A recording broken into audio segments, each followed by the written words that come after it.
Tes 1 2 tes.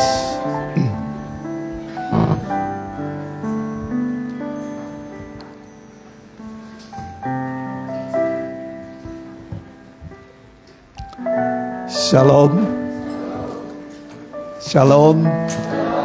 Ya, puji Tuhan. Oleh kemurahan Tuhan kita bisa hadir dalam ibadah pertama Minggu 18 Agustus 2024.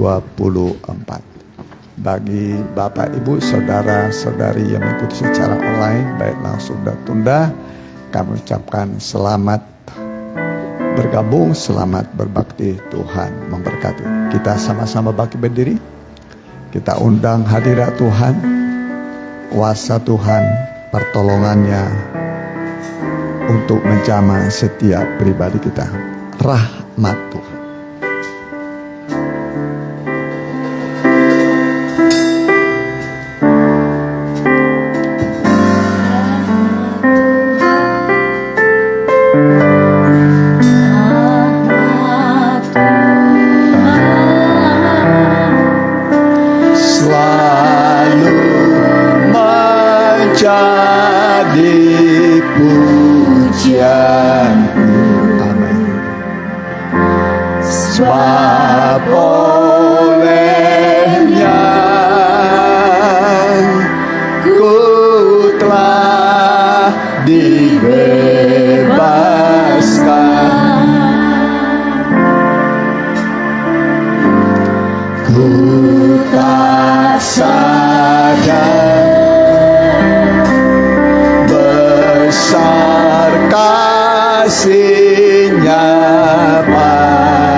Besar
Kami telah hadir dalam bait-Mu Tuhan.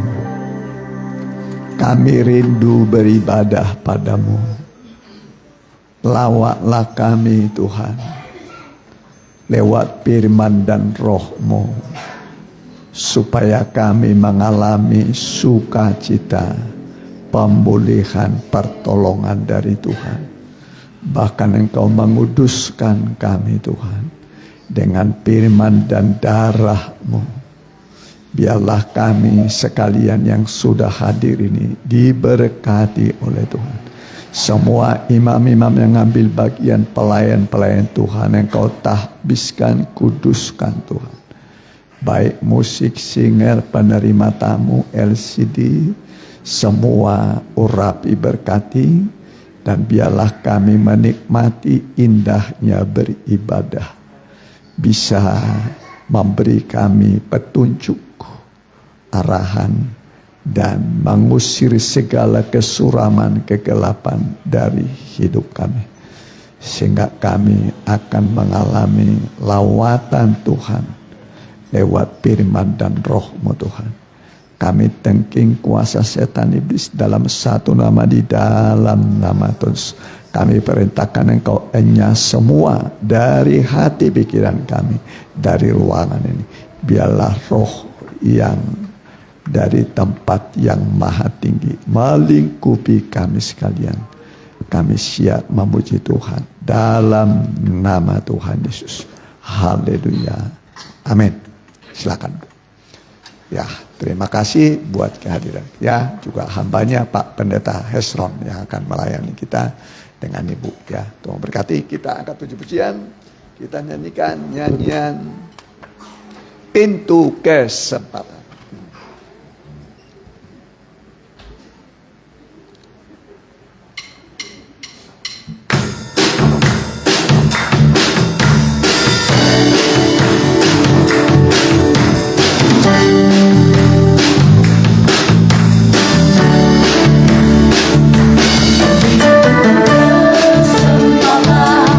Masih terbuka untuk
kesempatan masih terbuka.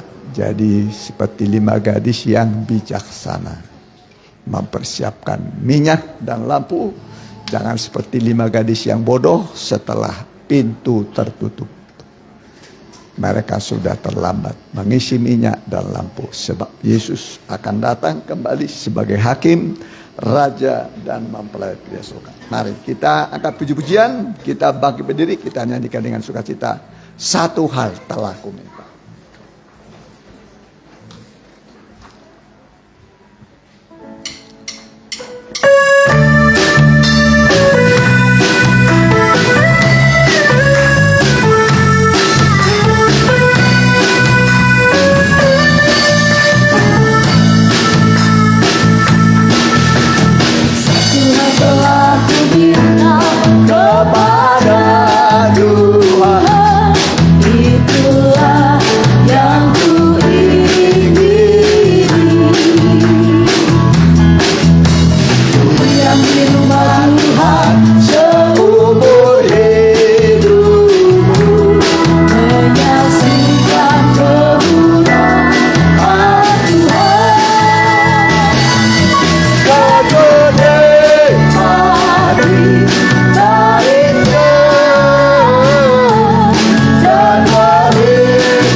Hari-hariku lalu.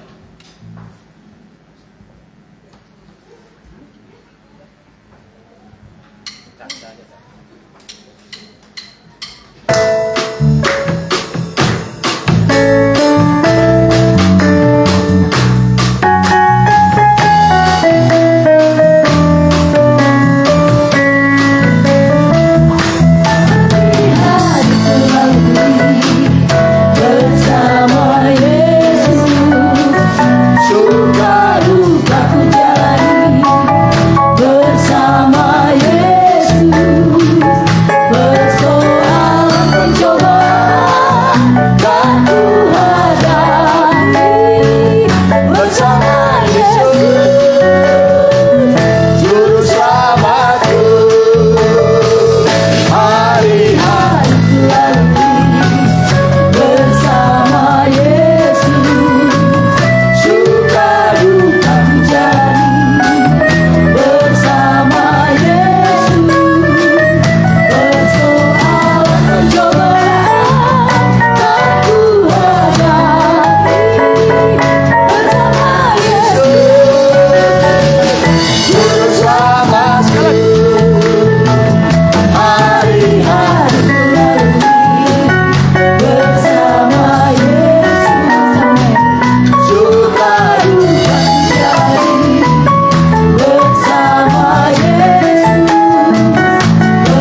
janji Tuhan adalah penyertaan sampai kesudahan alam. Jadi jangan takut, janjinya ya dan amin.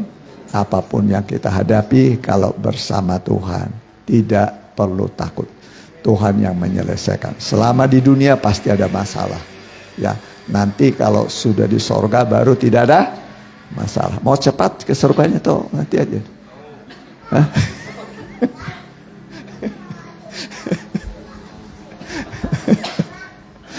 Ya, kita persiapkan diri kita mau mendengarkan kebenaran firman Tuhan yang akan dilayani Bapak Pendeta Hesron Sibarani.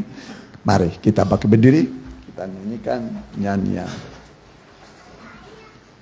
Ya, dengan saya.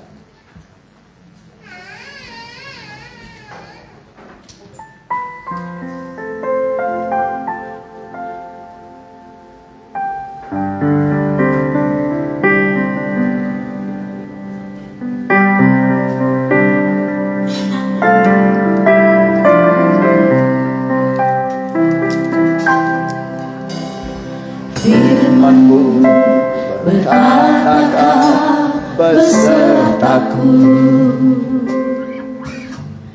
maka kuat roh dan jiwaku. Amin. Tangan-Mu Tuhan selalu ku nantikan, di setiap langkahku percaya, dengan sayap-Mu ku akan terbang tinggi di tengah badai hidup. Ku tak menyerah, Kau kekuatan dan perlindungan bagiku.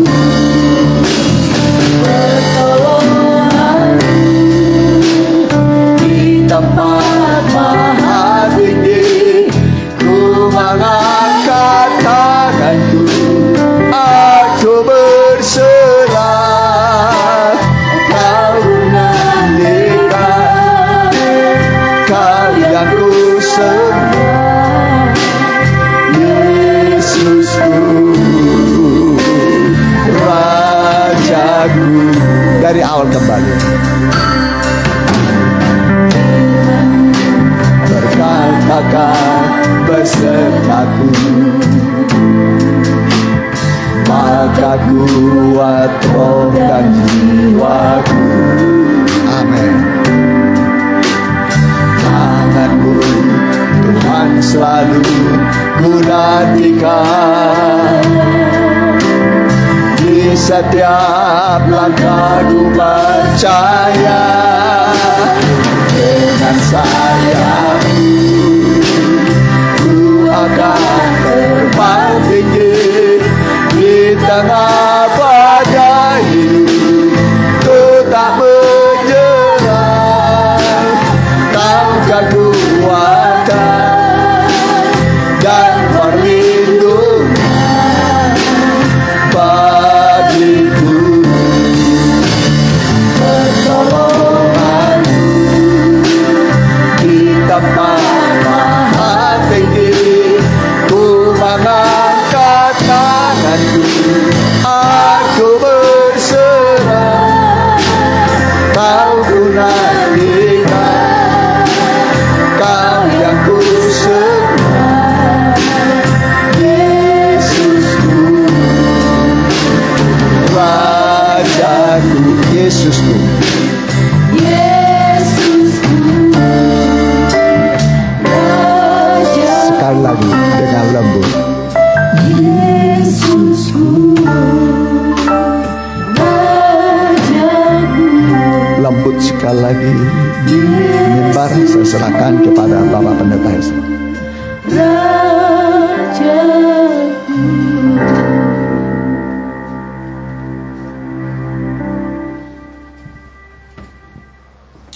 Kami bersyukur kepada-Mu Bapa di surga, buat kasih setia-Mu dalam hidup kami Tuhan.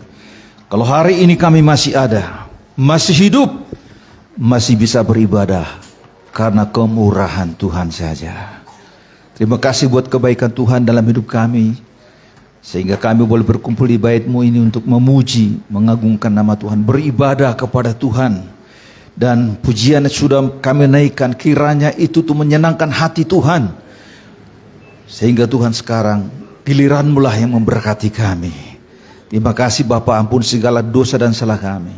Dalam nama Yesus kami berdoa dan mengucap syukur. Haleluya. Semua kita berkata, amin.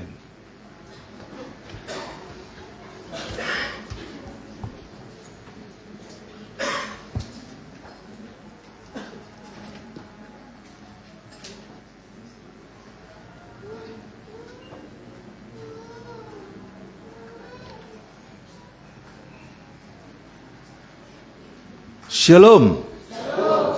Puji Tuhan.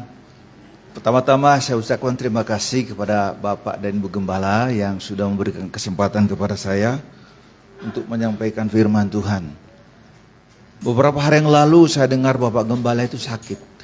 Tapi tadi dalam puji-pujian dia benar-benar tidak sakit, sudah disembuhkan oleh Tuhan. Haleluya, luar biasa ya. Haleluya, puji Tuhan. Baik saudara-saudara yang dikasihi Tuhan, tema khotbah saya pada pagi hari ini adalah menjaga hati yang sudah dibersihkan oleh darah Yesus. Menjaga hati yang sudah dibersihkan oleh darah Yesus. Saya mau bertanya kepada saudara, apakah hati kita semua sekarang sudah dibersihkan oleh darah Yesus? Kapan dibersihkannya? Mari kita lihat firman Tuhan. Kita akan membaca dalam Ibrani. Pak Gembala, maaf saya ini aja ya. Saya pegang. Ibrani pasal 9 ayat 13 sampai dengan ayat yang ke-14. Ibrani pasal 9 ayat ke-13 sampai dengan ke-14, demikianlah firman Tuhan. Sebab jika darah domba jantan dan darah lembu jantan dan percikan abu lembu muda menguduskan mereka yang najis, sehingga mereka disucikan secara lahiriah, betapa lebihnya darah Kristus yang oleh roh yang kekal telah persembahkan dirinya sendiri kepada Allah sebagai persembahan yang tak bercacat, akan menyucikan hati nurani kita dari perbuatan-perbuatan yang sia-sia, supaya kita dapat beribadah kepada Allah yang hidup. Ibrani 10 ayat 22, sambung. Karena itu, marilah kita menghadap Allah dengan hati yang tulus ikhlas dan keyakinan iman yang teguh. Oleh karena hati kita telah dibersihkan dari hati nurani yang jahat, dan tubuh kita telah dibasuh dengan telah dibasuh dengan air yang murni. Amin. Silakan duduk. Terima kasih. Saudara-saudara yang dikasihi Tuhan, dikatakan di sini, setelah kita percaya kepada Yesus, maka hati kita dibersihkan dari hati nurani yang jahat. Artinya sebelum seseorang itu percaya kepada Yesus, sebaik-baiknya hatinya manusia, tetap di dalamnya ada kejahatan. Sebab ukuran kebaikan itu bukan ukuran kebaikan manusia. Bersihnya hati seseorang itu bukan ukuran manusia, tapi ukurannya adalah darah Yesus. Saudara yang biasa minum kopi, dikasih gula, kocok diaduk, namanya apa? Kopi. Gula dan kopi tidak bisa dipisahkan. Tapi kalau saudara bikin teh lalu dikasih gula, dikocok, namanya apa? Teh manis, teh manis. Tapi biasanya kopi aja. Nah, begitulah hati manusia dengan kejahatan itu bersatu. Seperti kopi dan gula tidak bisa dipisahkan. Begitulah hati manusia sebelum ada darah Yesus. Kejahatan itu tidak bisa dipisahkan dari hati manusia. Tapi kita bersyukur kita punya Yesus yang luar biasa, yang sanggup membersihkan hati kita dari seluruh kejahatan. Kita baca tadi, dari hati nurani yang jahat kita dibersihkan. Memangnya hati kita seperti apa dulunya sebelum kita percaya pada Yesus?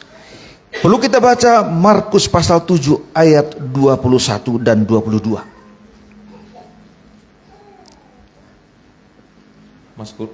Markus pasal 7 ayat ke-21. Sebab dari dalam, dari hati orang apa? Timbul segala pikiran jahat. Pikiran jahat, Percabulan, pencurian, pembunuhan, perzinahan, keserakahan, kejahatan, kelicikan, hawa nafsu, iri hati, hujat, kesombongan, dan kebebalan. Itulah yang ada dalam hati kita sebelum kita percaya kepada Yesus. Makanya saudara-saudara, kalau kita punya anak-anak kecil, tidak pernah kita ajari bohong, tapi bisa bohong, betul? Tidak pernah kita ajari dia iri hati, tapi bisa iri. Kalau kakaknya dikasih makanan, adiknya minta. Harus dua-duanya. Kenapa bisa seperti itu? Karena memang sudah menjadi satu. Tetapi setelah besar mereka percaya kepada Yesus, maka hati yang kotor tadi bisa dibersihkan. Karena bagi Tuhan tidak ada yang mustahil. Nah saudara-saudara, setelah kita melihat firman Tuhan tadi, oh ternyata sebelum aku percaya kepada Yesus, hatiku jahat adanya. Tapi setelah aku percaya kepada Yesus, maka hatiku dibersihkan dari segala hati nurani yang jahat. Maka sekarang tugas kita apa? Seperti tema, memelihara hati kita yang sudah dibersihkan oleh Tuhan. Itu tugas kita sekarang. Kita baca dulu satu ayat saudara-saudara, Amsal pasal 4 ayat 23. Demikianlah firman Tuhan. Jagalah hatimu dengan segala kewaspadaan, karena dari situlah terpancar kehidupan. Amin. Tugas kita sekarang adalah menjaga hati kita, karena dari situlah terpancar kehidupan. Kalau kita menjaga hati kita, dari situlah hati kita akan memancarkan siapa kita. Kalau kita orang Kristen, yang kita pancarkan siapa saudara? Dari hati kita? Yesus. Hati ini saudara merupakan jantung rohani kita. Jantung rohani kita. Kalau hati ini yang sudah dibersihkan kotor kembali, saudara-saudara seperti dulu sebelum kenal Yesus, disebut mati rohani. Seringkali saudara dalam fisik ini kita jaga, kulit kita jaga. Ibu-ibu, wanita-wanita pakai apa namanya itu supaya kulitnya bersih? Ya, merek Citra lah dan sebagainya. Muka, kalau ubannya sudah mulai ada, diapain? Nah, pokoknya kita jaga. Gigi supaya bersih, disikat. Tapi seringkali orang lupa untuk menjaga dan memelihara hati.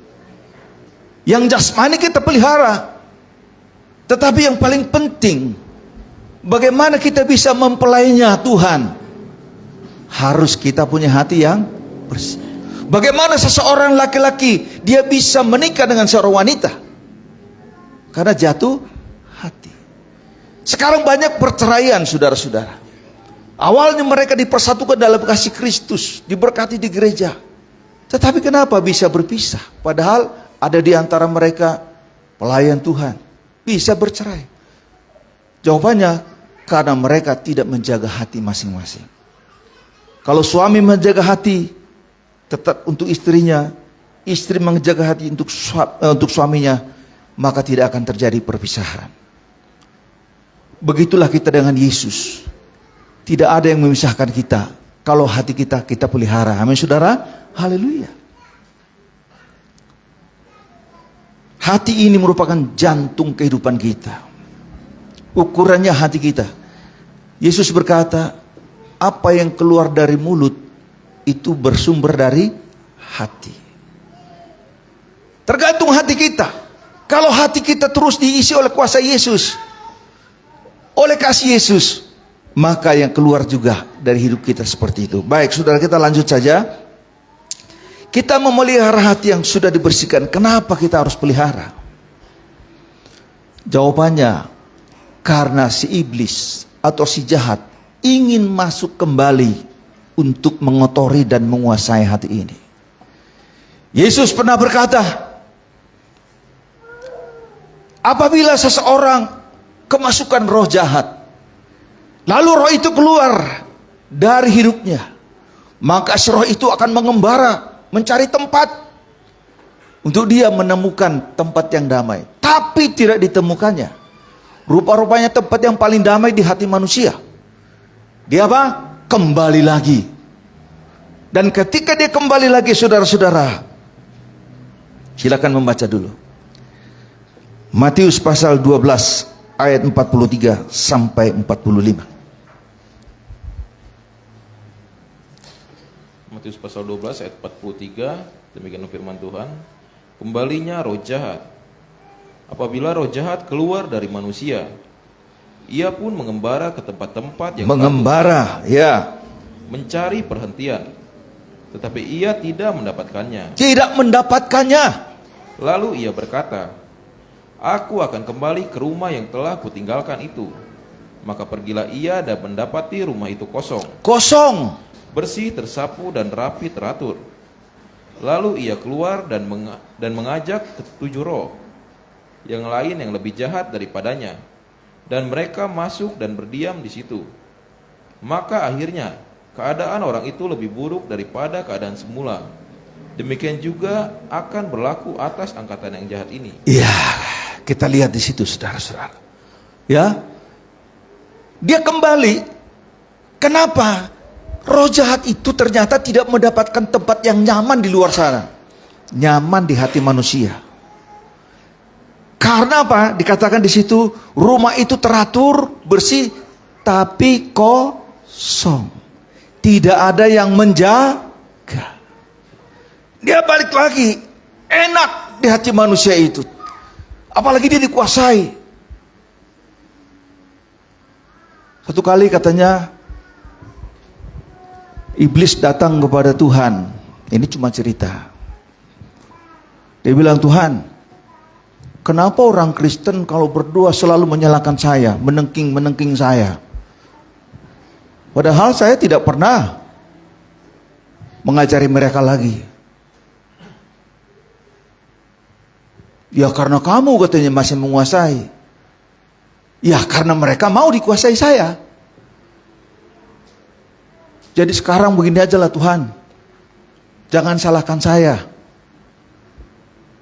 Ya, biarpun mereka menengking saya dengan kuasa dari Yesus, tidak akan saya pergi. Tuhan jadi bingung katanya. Wah, kok begitu? Iya. Jadi saya sekarang sebenarnya jadi pengangguran, kata iblis. Kenapa? Ya tanpa saya suruh mereka sudah mengerjakan pekerjaan saya. Tidak saya suruh selingkuh sendiri. Tidak saya suruh mencuri sendiri katanya. Nah saya masuk ke dalam sana karena tidak ada yang menjaga. Tetapi kalau jemaat GBS Firdaus hatinya dijaga oleh Tuhan, amin saudara, sehingga iblis tidak bisa masuk, amin, haleluya. Biarkan iblisnya bingung melihat kita, haleluya. Nah saudara-saudara, kita lihat di sini. Dia pergi kemana-mana mengembara, enggak ada tempat yang nikmat. Ternyata hanya di dalam hati manusia. Karena memang Tuhan menciptakan manusia menurut gambar dan rupa Allah. Saya ingat saudara-saudara, ketika saya masih kecil, seperti Asalah begitu, Yasa, cucunya Pak Syagian. Jadi saya waktu itu kelas 1. Opung saya baik sekali sama saya itu. Karena cucu pertama. Rumah nggak begitu jauh. Pagi-pagi sudah datang. Saya masih kelas 1 sebelum itu. Kemana-mana harus dibawa keliling jalan-jalan. Tapi sayang, kami pindah jadi terpisahlah begitu. Setelah saya besar, saya berpikir, terbuat dari mana hati opung saya kok sayang banget sama saya begitu, ya.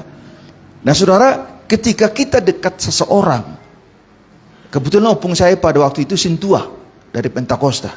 Ketika kita dekat dengan seseorang yang hatinya baik, saudara-saudara, kita menikmati.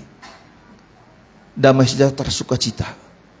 Sebenarnya begitulah hati manusia sebenarnya. Sayangnya hati manusia itu dikuasai oleh si jahat. Nah, kita lihat di sini saudara, kita harus sadar bahwa iblis itu akan berusaha kembali lagi.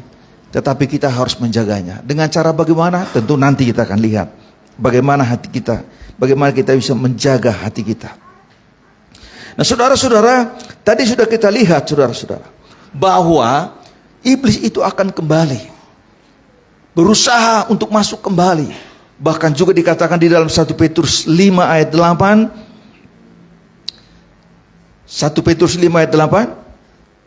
Di situ diceritakan bahwa iblis itu pun tidak mau diam. Terus, sadarlah dan berjaga-jagalah. berjaga-jagalah. Lawanmu si iblis. Lawanmu, saudara, begitu kita percaya kepada Yesus, iblis itu otomatis menjadi apa? Lawan kita. Amin, saudara. Menjadi musuh kita. Jadi jangan pernah berkata bahwa iblis itu sahabat kita, musuh kita. Jangan main-main dengan dia. Terus, Berjalan keliling sama seperti singa yang mengaum-ngaum dan mencari orang yang dapat ditelannya. mencari orang yang dapat ditelannya atau dikuasainya kembali. Dia hanya bisa menelan, hanya bisa menguasai kalau rumah itu, kalau hati itu kosong, tidak ada yang menjaga. Sudah bersih, sudah rapi. Ketika kita bertaubat, hati kita dibersihkan oleh darah Yesus. Bersih. Dan kita layak menjadi mempelai wanitanya Tuhan. Tetapi saudaraku yang kasih, seperti tadi Bapak Gembala mengatakan, di dunia ini banyak masalah, di surga tidak ada masalah. Karena kita masih hidup di dalam dunia, banyak masalah persoalan yang kita hadapi. Kadangkala kita bingung mau minta tolong sama siapa. Disitulah kesempatan iblis datang, mencari orang yang dapat ditelannya. Tetapi kita sebagai anak Tuhan harus yakin bahwa Tuhan kita adalah Tuhan yang luar biasa. Sekarang kita mau lihat bagaimana cara iblis untuk kembali menguasai hati kita yang sudah dibersihkan tadi. Melalui apa dia? Banyak cara. Untuk iblis menelan seseorang, untuk iblis masuk lagi ke dalam hati seseorang yang sudah percaya kepada Yesus. Melalui apa sekarang? Melalui kemarahan. Itu yang pertama. Kemarahan yang disertai dengan panas hati. Saudara-saudara, kita kalau dengar cerita si Kain, kalau kita membaca Alkitab, kenapa sih Kain membunuh adiknya si Habil? Apa penyebabnya saudara-saudara? Kita lihat Kejadian pasal 4 ayat 3 sampai 5, kemudian disambung ayat 8. Demikian firman Tuhan. Setelah beberapa waktu lamanya, maka Kain mempersembahkan sebagian dari hasil tanah itu kepada Tuhan Mempersembahkan. sebagai korban persembahan. Ya, Habel juga mempersembahkan korban Habel juga persembahan mempersembahkan dari anak sulung kambing dombanya, yakni lemak-lemaknya. Maka Tuhan mengindahkan Habel dan korban persembahannya itu. Ayat ke-8. Ya. Kata Kain kepada Habel. Oh maaf, ayat 6 dulu, ayat 6. Ayat ke-6. Firman Tuhan kepada Kain, mengapa hatimu panas dan mukamu muram? Apakah mukamu tidak akan berseri jika engkau berbuat baik? Tetapi jika engkau tidak berbuat baik, dosa sudah mengintip. Sudah mengintip. Terus? Ia sangat menggoda engkau, tetapi engkau harus berkuasa atasnya. Kata Kain kepada Habel adiknya, marilah kita pergi ke padang. Ketika mereka ada di padang, tiba-tiba Kain memukul Habel adiknya itu, lalu membunuh dia. Ya, saudara lihat di sini. Pada waktu itu, hubungan antara Kain dengan Tuhan itu begitu baik. Hubungan Kain dengan adiknya juga begitu baik. Tetapi karena kita masih dalam dunia ini saudara, tiba-tiba bisa saja masalah datang. Kain menjadi marah ketika melihat persembahannya tidak diterima oleh Tuhan, sedangkan persembahan Habil yang diterima. Lalu dia panas hati kepada Habil. Salah kasih Habil itu? Tidak salah. Bukan dia yang mengasuh Tuhan supaya tidak menerima persembahan si Kain. Tetapi tiba-tiba saja dia panas hati kepada Habil. Dan Tuhan berfirman, jangan panas hatimu, lihat dosa sudah mengintip di depan pintu. Tapi dia mengabaikan firman Tuhan. Kalau udah dikuasai panas hati saudara, dia mengabaikan firman Tuhan.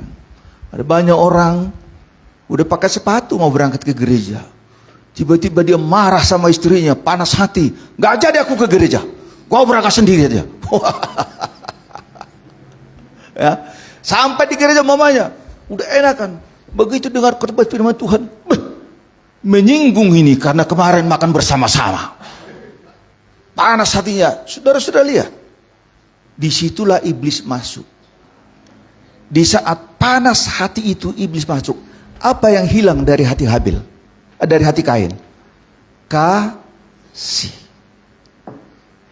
Kain menjadi kehilangan kasih. Di dalam hatinya tidak ada lagi kasih. Ketika kita dibersihkan oleh darah Yesus, bersihkan hati kita. Yang dimasukkan Yesus ke dalam hati kita apa? Kasih. Kita ditebus oleh darahnya karena apa? Kasih. Saudara-saudara, banyak orang bangga dengan dirinya. Jangan macam-macam sama saya. Jangan banyak omong ya. Kalian harus menyadari siapa saya. Gampang marah saya ini. Gampang marah kok dibanggakan. Ya, jadi kalau saudara berkata salah sama saya, tiba-tiba saya marah pada hati, maklum adanya. Tidak bisa dimaklumi saudara-saudara. Kalau kayak gitu ya, iblis akan masuk. Kehilangan kasih. Bayangin saudara, kalau suami istri di rumah sering panas hati, si suami panas hati, istri panas hati, yang kebakar siapa saudara-saudara? Anak-anak. Bayangin saudara, mereka tidak bisa melihat lagi kasih dari seorang bapak, kasih dari seorang ibu. Mereka yang terbakar. Wah, di rumah ini hanya ada panas hati. Akan turun kepada anak-anak. Saudara-saudara yang dikasihi Tuhan, saya harus menceritakan ini. Dulu ada seorang anak Tuhan, orang Kristen, anak Tuhan. Menikahlah mereka. Setelah seminggu pernikahan, saudara-saudara, apa yang terjadi? Pertengkaran. Wah, sampai istrinya bilang, Pak Pendeta, seperti binatang saya dibikin sama suami saya. Padahal waktu kami mau menikah, wah begitu mesranya kami, katanya. Kok bisa begitu? Panas hati dia. Mau katanya udah mau pergi ke pesta. Ada yang ketinggalan. Lupa saya.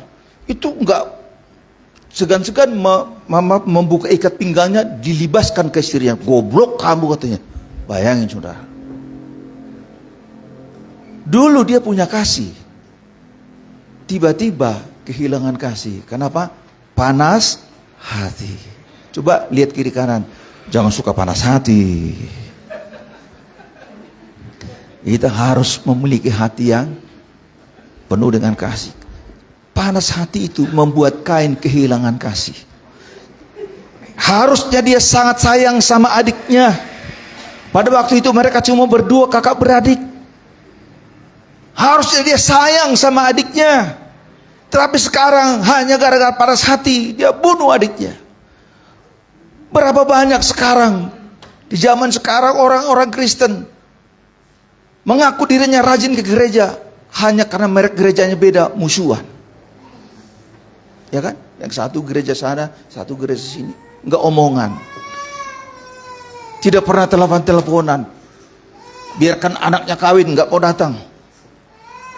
Karena apa? Merasa benar.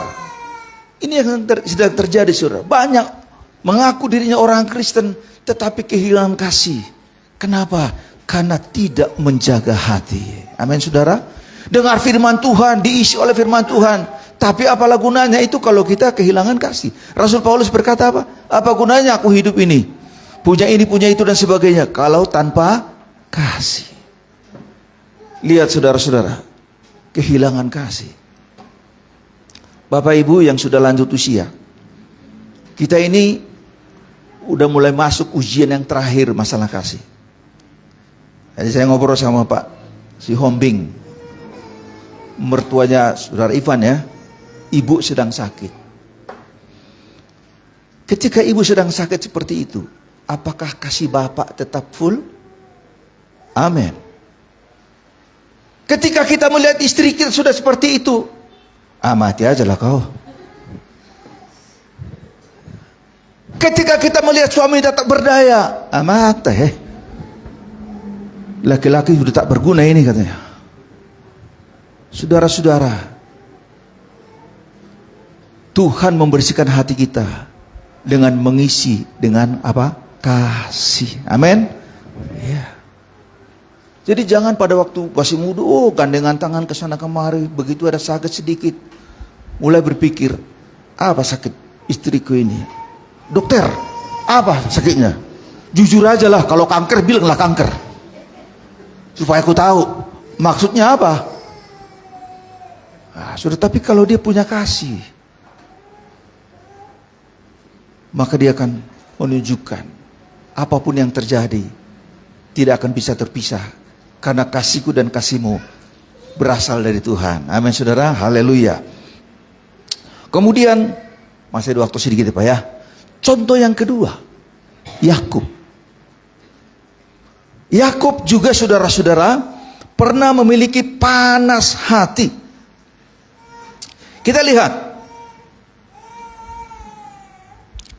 Kejadian pasal 31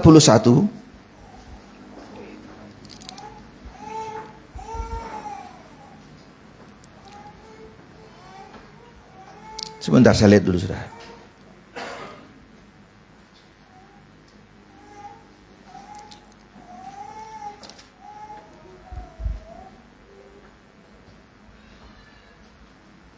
Kita lihat Kejadian 31 ayat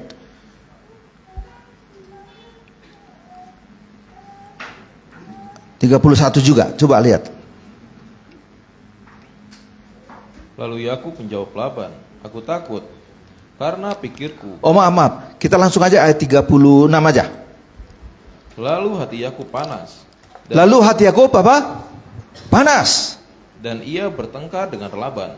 Bertengkar dengan siapa? Ulangi. Lalu hati Yakub panas dan ia bertengkar dengan Laban. Laban itu siapa? Apanya Yakub? Bukan si Laban. Kebetulan dengan berkasih Laban. Ini dia. Coba ulangi lagi. Lalu hati Yakub panas. Panas. Dan ia bertengkar dengan Laban. Bertengkar dengan Laban. Terus Berkata kepada Laban, apakah kesalahanku? Apakah dosaku? Maka engkau memburu aku sehebat itu.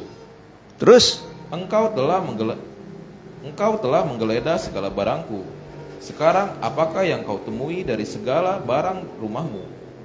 Letakkanlah di sini di depan saudara-saudaraku dan saudara-saudaramu, supaya mereka mengadili antara kita berdua. ya, saudara, ini cerita sepotongnya nanti saya ceritakan. Lihat di sini saudara-saudara. Panaslah hati siapa? Yakub. Karena dia panas hati kepada Laban mertuanya, dia berani ngajak apa? Berani melawan mertua, berani bertengkar dengan mertua.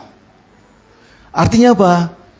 Kalau tadi Kain itu karena panas hati, dia kehilangan kasih terhadap orang yang seharusnya dikasihi.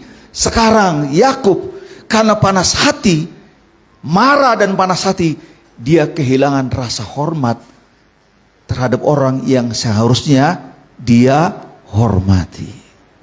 Banyak sekarang anak-anak yang berani menantang orang tuanya, berani mengajak bertengkar orang tuanya. Apalagi ini mertua, katanya lebih dihormati. Tetapi ini pun diajak bertengkar. Dan seolah-olah Yakub merasa dirinya benar. Kenapa bisa seperti itu, saudara-saudara? Ceritanya kan begini, saudara-saudara. Yakub ini ada di rumah mertuanya selama kurang lebih 20 tahun. Dia lari dari kejaran abangnya Esau. Sampailah ke rumah tulangnya si Laban. Bukan marga si Laban ya. Sampai di sana terjadi jatuh cinta sama yang bernama Rahel, anaknya. Kemudian kerja 7 tahun dulu. Sudah kerja 7 tahun menikah. Tapi besok pagi dilihat bukan si Rahel yang dikasih. Ternyata si Lea. Kok bisa? Ya karena pakai cadar jadi nggak kelihatan kan. Pagi-pagi tulang, kira-kira begitu. Yang kucintai si Rahel. Kenapa si Lea yang dikasih sama aku? Dia bilang apa? Ya karena di sini nggak biasa. Anak kedua langsung menikah melangkahi anak pertama. Ya sudah kalau gitu minggu depan aja lah. Oh nggak bisa juga. Jadi kapan? 7 tahun lagi. Waduh. Bekerjalah dia 7 tahun lagi. Akhirnya apa? Dapatlah orang yang dicintainya. Kemudian sampai 6 tahun kemudian, hartanya sudah banyak, kambing dombanya juga sudah banyak, sudah kaya dia, istrinya sudah ada. Tiba-tiba dia pergi melarikan diri tanpa permisi sama mertuanya. Kenapa? Karena sudah ada dasarnya. Kalau kita lihat ayat selanjutnya nanti, ternyata dasarnya apa?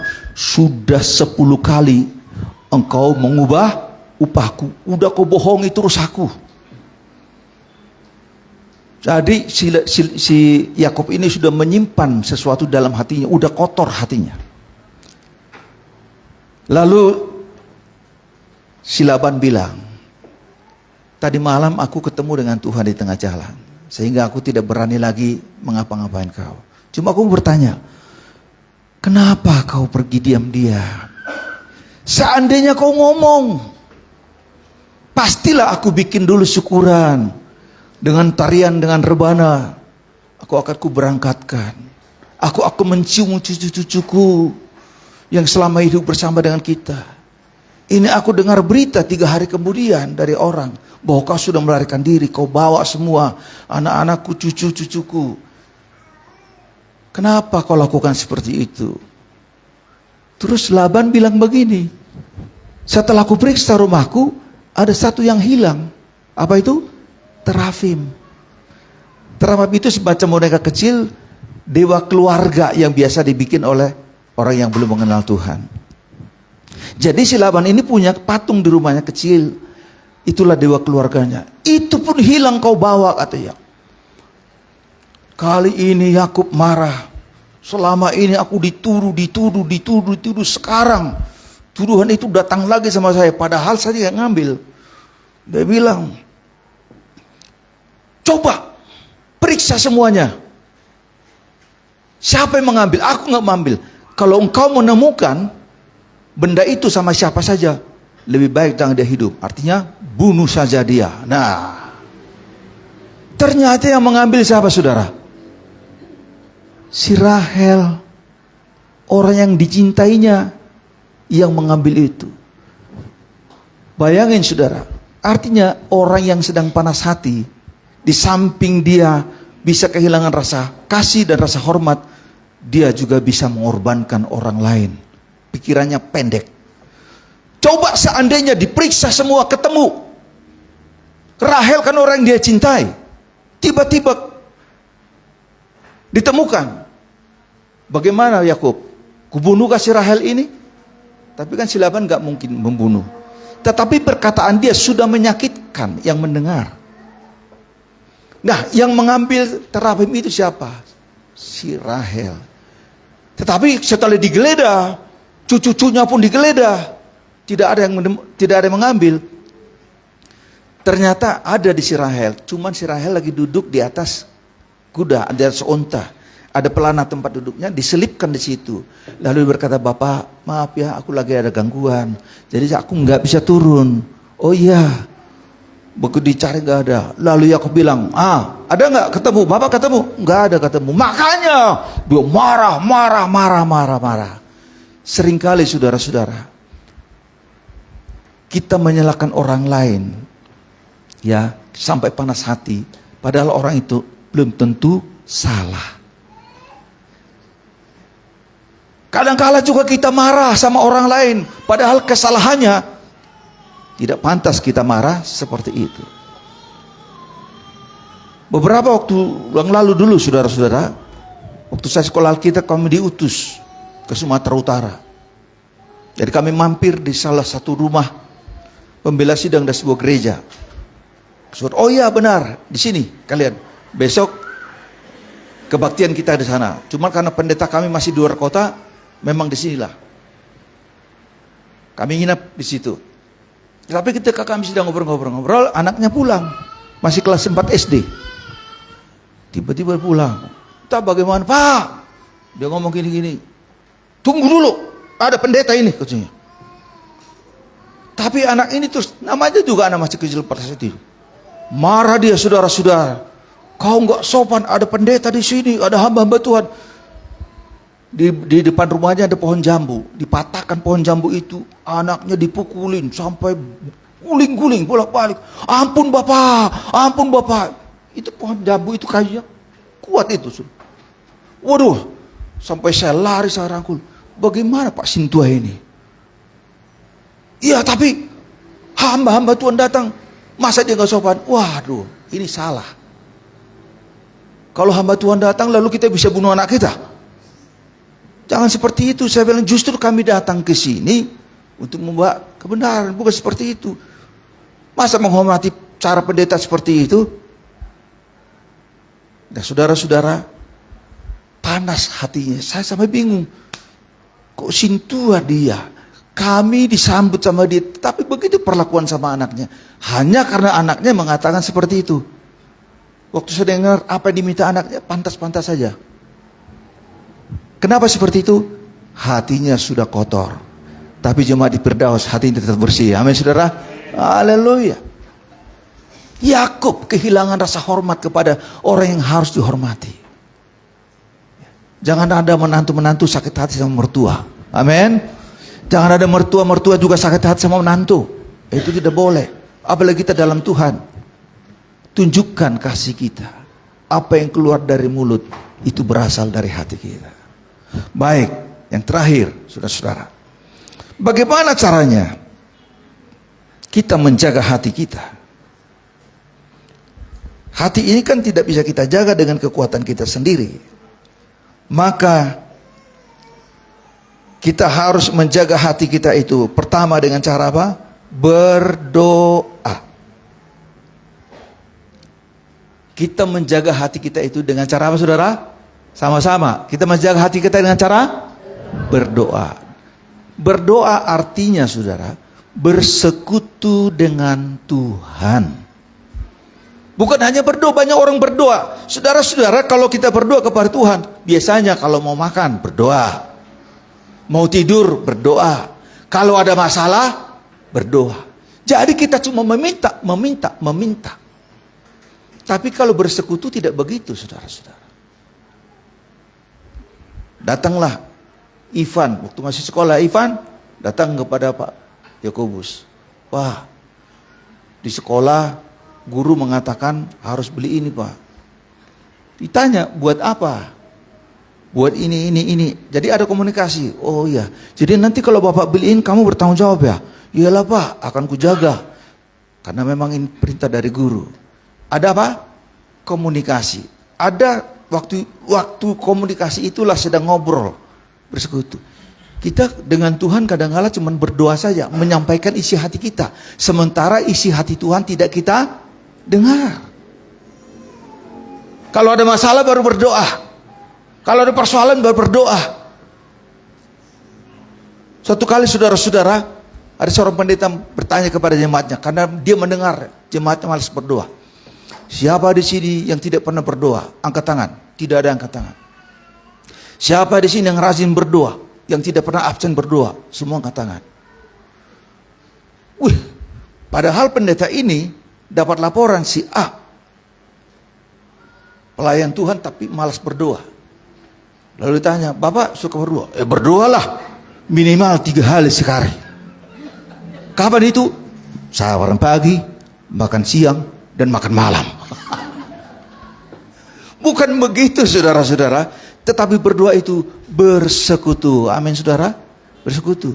Kita berdoa, sebelum kita berdoa menyampaikan isi hati kita, puji Tuhan dulu. Nah saudara-saudara, ketika kita nyanyi saudara-saudara, apa yang kita nyanyikan lagu-lagu ini? Karangan siapa? Karangan orang lain, betul. Padahal Tuhan berkata, nyanyikanlah nyanyian baru untuk Tuhan. Pernah saudara mengarang lagu? Pernah? Kalau saudara rajin berdoa, pasti mengarang lagu yang dinyanyikan sendiri. Ya itulah waktu kita bersekutu kepada Tuhan. Haleluya Tuhan, terpujilah Engkau Tuhan, Engkau baik, sungguh baik bagiku Tuhan. Sedang ngarang lagu itu saudara. Iya kan? Orang lain nggak tahu, cuma Tuhan yang tahu. Nah kita menyanyikan lagu-lagu yang itu dikarang orang lain. Sekarang lagu-lagu banyak dikarang orang lain tuh tanpa berdoa dulu mereka. Kadang-kala saya dengar lagu apa ini? Kata-katanya asal-asal saja. Karena sekarang bisa dijual lagu itu kan? Ohnya pendengarnya, wah, gak karuan. Gak seperti lagu-lagu dulu ya, ada urapan dan sebagainya. Nah saudara, kalau kita bersekutu berarti kita sedang menjaga hati kita. Ya, hubungan kita tetap baik. Haleluya. Oh glory, glory, glory. Terus kita menyanyikan. Itu kita sedang mengarang lagu sama Tuhan. Oh haleluya. Baru kita menyampaikan isi hati kita. Itu berdoa saudara. Bukan hanya kita menyampaikan. Lalu kemudian tentunya adalah yang kedua, cara menjaga hati kita. Isilah dengan firman Tuhan. Amin saudara. Iya. Karena kalau hati kita diisi oleh firman Tuhan, iblis itu takut, iblis pergi. Ingat ketika Yesus berada di padang gurun, iblis datang, lalu Yesus berkata, pergilah, kau iblis, dia pergi. Yesus melawan dia dengan apa? Hanya dengan firman.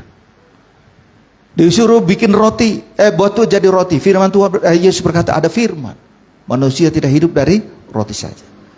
Disuruh menjatuhkan diri dari atas, Yesus menjawab ada firman. Jangan mencobai Tuhan. Bila engkau mau menguasai seluruh dunia dan kemegahannya, sujud aku menyembah. Sujud menyembahku. Yesus menjawab apa? Ada tertulis, ada firman. Hanya kepada Allah.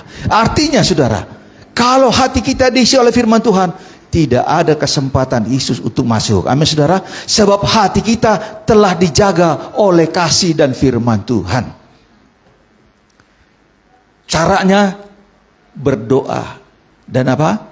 Mengisi dengan firman Tuhan. Cara mengisi dengan firman Tuhan itu gimana? Sekarang ada banyak orang di gereja cuma mendengar khotbah, tenang-tenang aja. Kenapa? Setelah mereka mendengar khotbah, pulang ke rumah buka YouTube. Di gereja tadi kurang bagus khotbahnya, kurang enak. Carilah di YouTube. A, B, C, D. Hebat-hebat. Bukan begitu cara mengisi firman Tuhan. Mengisi hati kita dengan firman Tuhan. Bagaimana caranya? Dengar firman dan lakukan. Amin saudara. Dengarkan firman Tuhan dan lakukan firman-Nya. Ada banyak orang mendengar firman Tuhan tapi tidak melakukan. Nah, saudara-saudara kita lihat di sini. Gambar yang di tengah di hati itu apa itu Pak? Mesbah apa? Mesbah dupa. Bicara mengenai apa Pak? Doa juga ya. Dilihat di posisi hati kita. Jadi jantung kerohanian kita ini adalah doa dan firman. Inilah modal kita saudara-saudara. Jangan harap kita bisa menjadi orang yang rohani, kita menjadi orang yang berkenan di hadapan Tuhan kalau kita malas berdoa, tidak pernah melakukan perintah Tuhan. Yesus berkata, nanti banyak orang yang berseru kepadaku, Tuhan, Tuhan, Bukan kami berbuat demi namamu, lakukan mujizat demi namamu. Yesus berkata apa? Enyah kamu, pembuat apa? Kejahatan. Kenapa? Walaupun mereka melayani Tuhan, tapi hati mereka diisi oleh kejahatan. Tidak mengampunilah, musuhanlah, dan sebagainya. Dan sebagainya. Sekarang kita lihat sudah ada di YouTube, pendeta menyerang pendeta, ajaran ini menyerang ajaran ini. Apa itu? Bukan itu ajaran Yesus. Dengar firman dan lakukan. Amin saudara. Tuhan Yesus memberkati kita. Baik, pemusik silakan maju. Sebelum kita menyerahkan, saya ingin mengajak saudara dulu satu pujian. Hanya dekat Allah saja. Orang yang rajin berdoa adalah orang yang merasa dirinya dekat kepada Tuhan. Dan kalau kita dekat kepada Tuhan, hubungan kita baik dengan Tuhan. Dan ketika kita hubungan baik dengan Tuhan, hati kita akan terisi oleh perintah-perintahnya. Main di F aja dulu ya. F.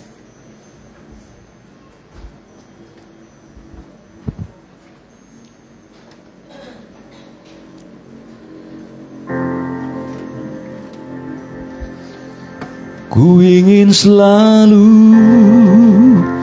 bersekutu denganmu, menikmati hadiratmu, biarkan rohmu tinggal dalam hidupku. Sungguh indah bersamamu selamanya. Hanya dekat Allahku, hanya dekat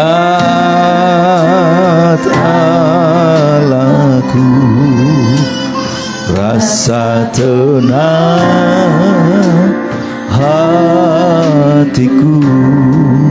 Kau sertai jalanku sepanjang hidupku. Hanya dekat,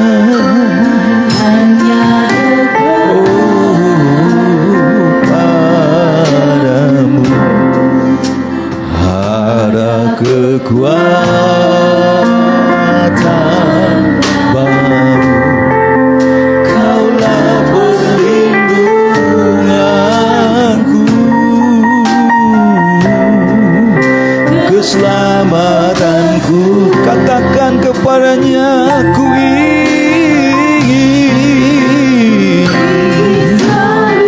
haleluya, denganmu, menikmati hadirat, biarkanlah rohmu tinggal dalam hidupku. Sungguh indah bersamamu selamanya. Sekali lagi kita bangkit berdiri yuk di hadapan Tuhan kita. Kita nyanyikan pujian ini, katakan hanya. Amin. Kita mau rajin berdoa kepada Tuhan. Kita ambil waktu untuk berdoa kepadanya, keputusan yang baik supaya hubungan kita semakin baik. Dalam perjalanan kita, Tuhan selalu menyertai. Oh, hanya dekat padamu ada kekuatan baru.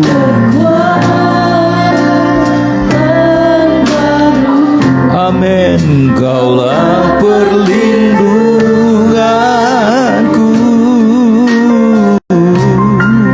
keselamatanku. Haleluya. Kita angkat tangan kita, katakan kepadanya, ku ingin selalu bersekutu denganmu, menikmati hadiratmu, biarkan rohmu, haleluya, hidupku sungguh indah ku ingin,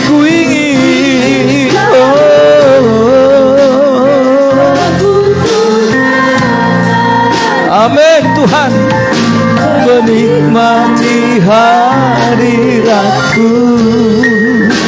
biarkan rohmu tinggal dalam hidupku, sungguh indah bersamamu, sungguh indah bersamamu, sungguh indah bersamamu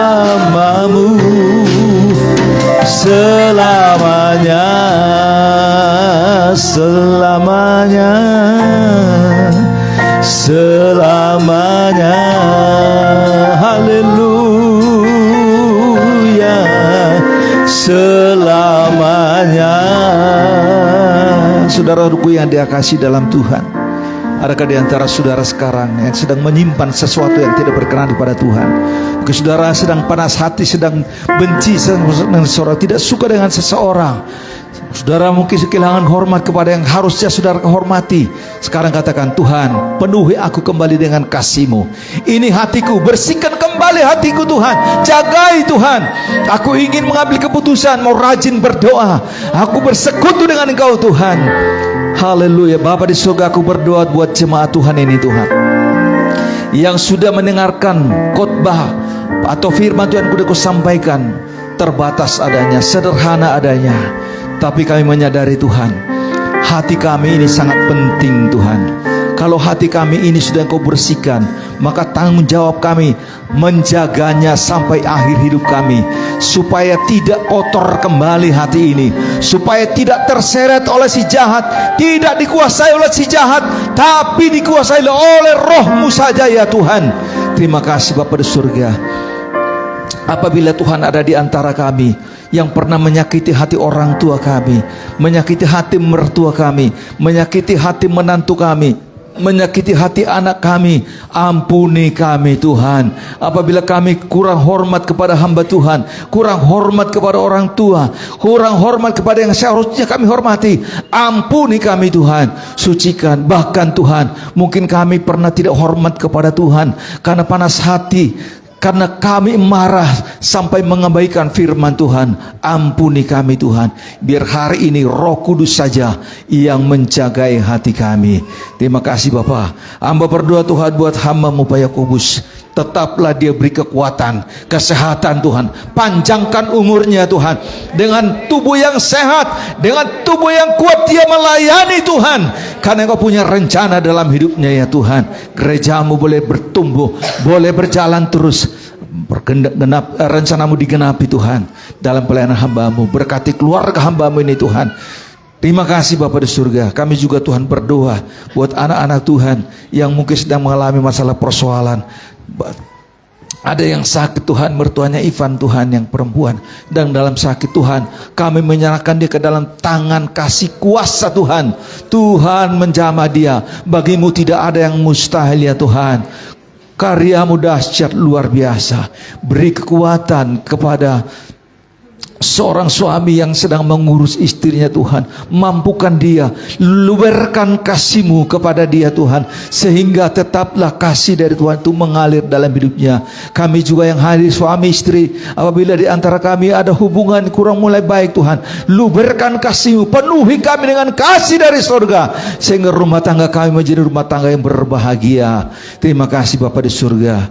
Ampuni segala dosa dan salah kami. Terpujilah Engkau Bapa. Dalam nama Yesus Kristus kami berdoa dan mengucap syukur. Haleluya. Semua kita berkata amin. Silakan duduk Bapak Ibu. Waktu selanjutnya saya kembalikan kepada hambanya.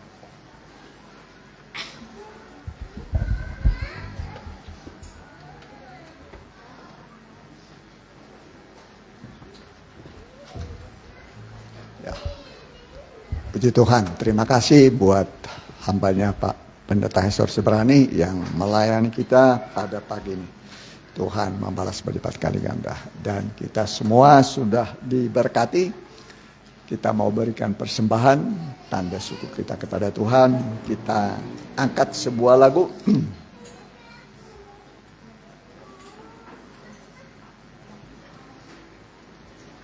Maranatha saja. Maranatha, Maranatha, Tuhan datang. Ya, kita jalankan.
Yesus akan datang segera. Kita mempersiapkan diri kita supaya kita bisa menjadi mempelainya Tuhan. Amin. Sebab tengah malam terdengar suara berkata, song-songlah mempelai datang. Kita harus mempersiapkan pakaian, minyak dan pelita yang menyala, roh yang menyala-nyala. Amin. Terima kasih buat Pak Pendeta Hesron dengan Ibu yang sudah melayani kami dengan sukacita. Dan sebagai pengumuman hari Selasa doa nanti ibadah kedua di Permata 10.30. Hari Rebo pendalaman Alkitab, Sabtu remaja muda, dan kita doakan yang sakit, Opu Romando yang perempuan, Mama Ibu Lydia, Bu Elih juga ya, istri Pak Juju, Saudari Rahel. Kita bangkit berdiri, kita tutup dalam doa.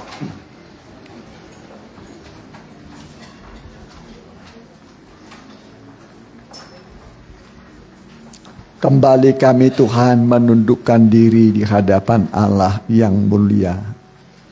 Penjawab doa-doa kami, penolong kami yang sempurna, yang bisa memindahkan segala bukit dan gunung-gunung pencobaan, bahkan meratakan jalan kami yang berlekak-lekuk, supaya kami melihat kemuliaan Tuhan, mujizat demi mujizat dalam kehidupan kami.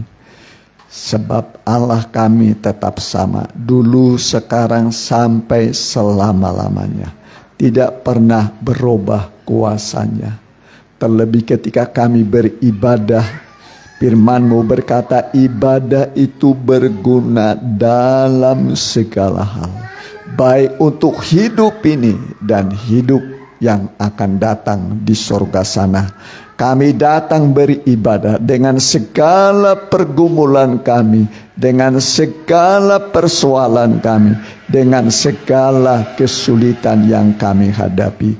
Ulurkanlah tangan-Mu Tuhan, setiap anak-anak-Mu yang mengikuti ibadah ini, baik secara online, langsung dan tunda. Ulurkanlah tangan-Mu Tuhan, menjamah setiap pribadi, menolong mereka, memberkati mereka, menerangi masa depan mereka, memberikan petunjuk pada mereka, memberikan kemenangan dalam tiap pergumulan. Di dalam nama Tuhan Yesus, terimalah mujizat, pertolongan, kesembuhan, kekuatan baru. Terima kasih Bapa. Berkati juga bangsa dan negara kami, dari pemerintahan pusat dan daerah, dari Pak Presiden Joko Widodo, seluruh gubernur di Indonesia, kepala daerah tingkat 2, wali kota, bupati, juga buat muspika kecamatan, kepala desa, lurah, juga tingkat RW dan RT. Negara-negara sedang konflik, sadarkanlah para panglima, raja, perdana menteri, para serdadu. Peperangan hanya membawa kematian, kehancuran, penderitaan. Damai itu indah. Terima kasih, berkati juga Ibu Susan, semua anak, mantu, cucu, berkati dengan berkat rohani. Selamat dari Tuhan menyertai. Biarlah anak-anak-Mu ini Tuhan, tuntun mereka dan bersama dengan Tuhan. Pulanglah dengan berkat dari Allah Bapa, Anak dan Roh Kudus, dalam nama Tuhan Yesus Kristus. Haleluya. Amin. Selamat berhari Minggu. Tuhan memberkati.